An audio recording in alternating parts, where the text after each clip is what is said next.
Ruang bacanya senyaman ini, udah gak usah banyak alasan lagi untuk malas baca. Jujur, aku adalah orang yang bisa dibilang agak malas membaca ya, apalagi kalau harus ke perpustakaan. Udah paling jarang pokoknya. Tapi semenjak kenal dengan perpustakaan wilayah Aceh, ini menjadi tempat paling sering aku kunjungi selain warkop. Ini menjadi tempat favorit aku untuk nongkrong sambil kerja, karena ruang bacanya ada banyak, super nyaman dan sejuk.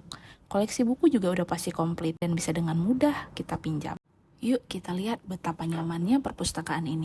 Ini adalah ruang baca agama di lantai 2. Sedangkan ini adalah ruang baca disabilitas di lantai 1. Kalau ini adalah ruang baca deposit atau ruang pengolahan bahan pustaka. Kalau ini adalah ruang baca umum yang langsung berhadapan dengan Kurung Lamnyong.